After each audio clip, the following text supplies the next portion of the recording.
Dear Mrs. Finch, as Lewis's psychiatrist, I can understand your desire for an explanation.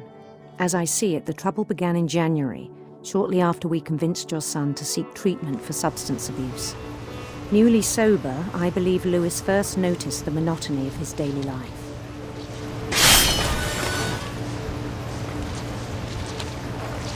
He kept working at the cannery,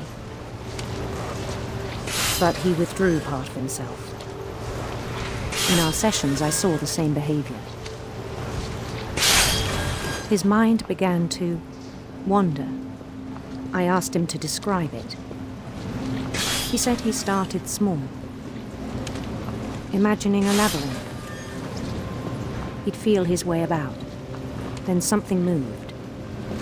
Bats and toads. And things that have not names. He knew it was all in his head. But he took it very seriously. I had hoped he'd find himself.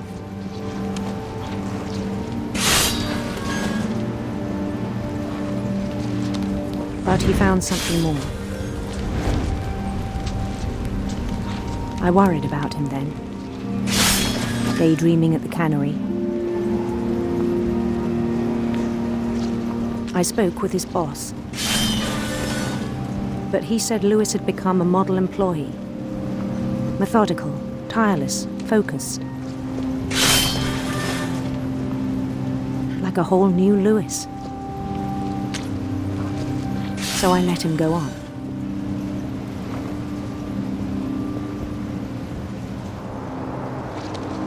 I even encouraged him. It seemed very promising at first. He told me he'd made a new friend.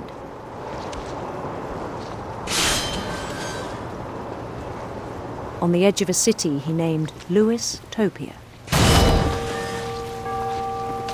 He built the city up slowly, brick by brick. Then he made musicians.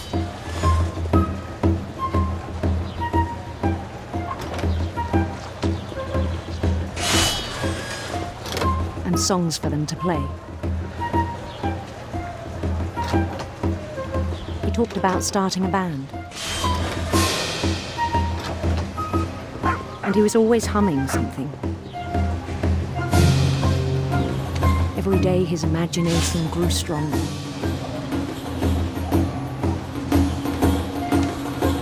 He no longer spoke at the cannery.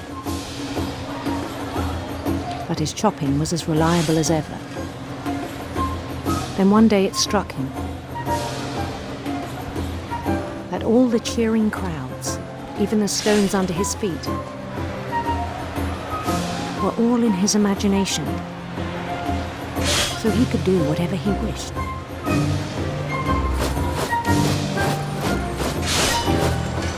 He held an election for mayor, and he won. They begged him to stay, but his mind was already wandering. It became a game for him.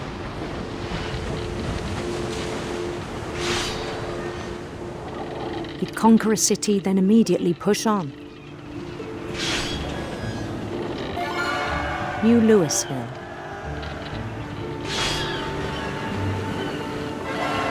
St. Louis. He started drifting away from our reality.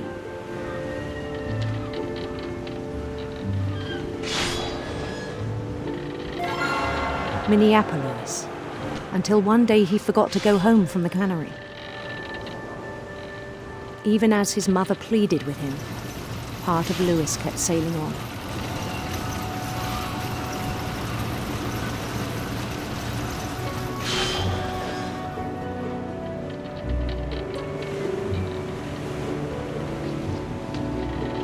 In Lewisburg, he heard rumors of a handsome queen.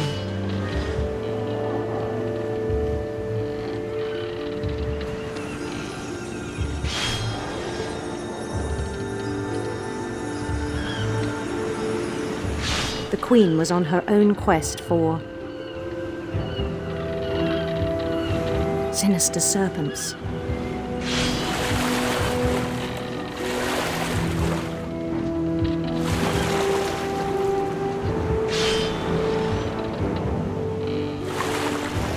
He followed the sound of her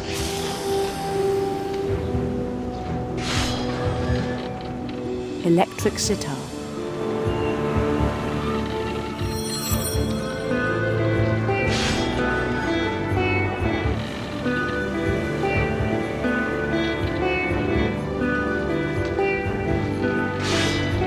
His chase led him to a golden palace east of the sun and west of the moon. Even then, his logic remained sound. He knew the world was all in his imagination.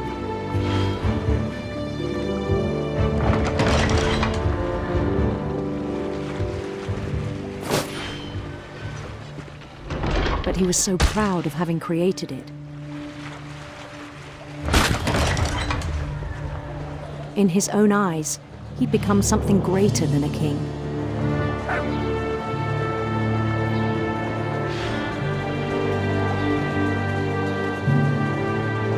For someone who'd never known success in the real world, I think it was overwhelming. And then it struck him that the real Lewis was not the one chopping salmon, but the one climbing the steps of a golden palace.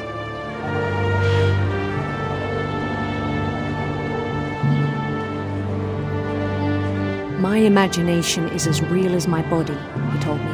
It was hard to argue with him.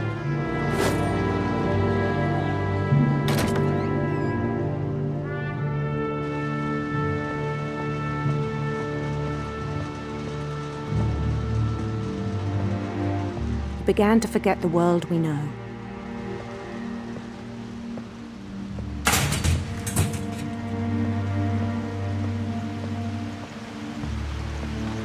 I think it pained him to remember Lewis, the cannery worker.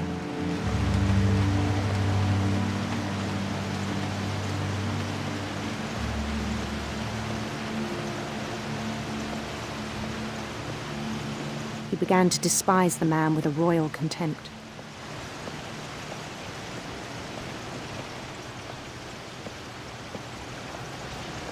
I still thought I could save him. Even after he said he was being crowned king over all the lands of wonder.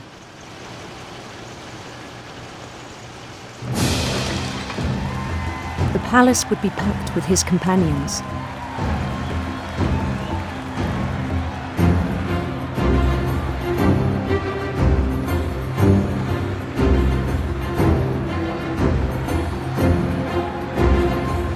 Including the wise Calico who'd insisted on inviting him.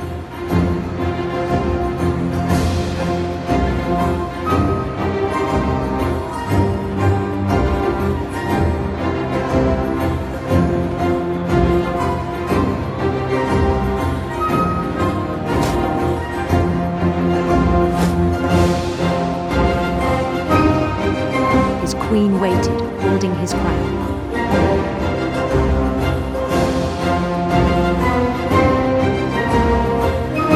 There was only one thing left to do.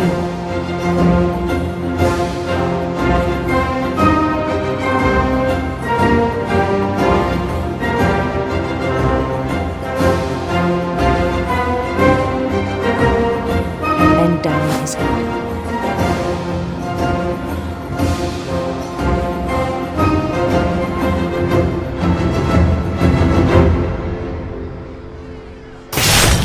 And the rest I think you know.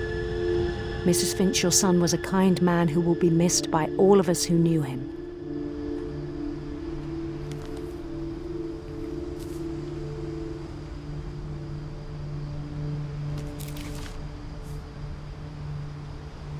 My brother was really cool. I wish you could have met him.